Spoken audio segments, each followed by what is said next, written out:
We've only got about 2 minutes left, so I'm going to ask you this. I want to know what the one thing that you find would be the key approach to take, an improvement in the party, and a key thing to avoid. What's the one thing that's being done right now that has to be avoided like the plague, in other words?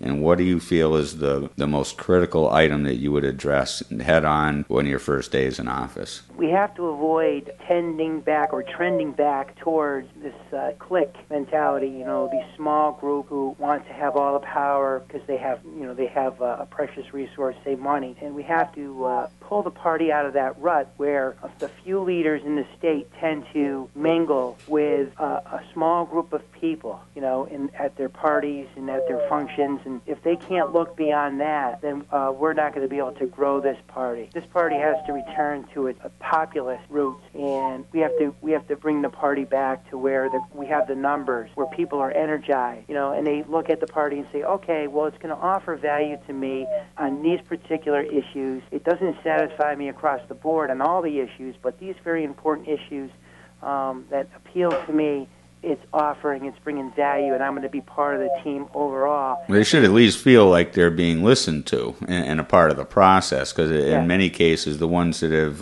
bowed out of this and kind of turned their back on it really felt that there was no one there listening, that their words were falling on deaf ears, if they were even allowed to communicate those feelings. Right. It's clicky at the top. Now, if listeners wanted to know a little bit more about you, is there a website or someplace that they could go to learn more or ask you additional questions? Just Google my name. You'll see how much activism I've been involved in the region here, in the Pioneer Valley region, and across the state. Contact me by email, MikeFranco@Verizon.net. Well, I certainly hope you're able to keep up your work with the Veterans Affairs, because there's a group I know through experience in my town. These guys need all the assistance and the backup that they can get, and I want to thank you personally for your work that you do there with our veterans.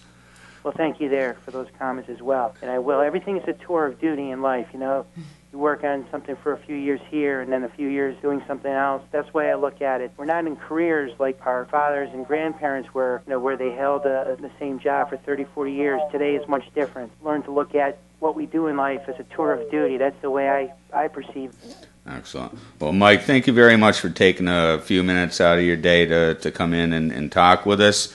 And we'll be doing a follow-up with you. Hopefully we'll have some positive news. I'm looking forward to this election, and I think you're a wonderful prospect to be throwing your hat in. Yeah, it was great to speak to you, Dave and Dale. And, thank you, Mike. Listenership out there, Happy New Year. God bless, and we'll see you on the street. Thanks. Take care. Thanks, Bye. Mike. Take care. And you've been listening to Red Pill Politics on WXOJLP 103.3 FM in Northampton, and streaming live on Al Gore's internet at valleyfreeradio.org.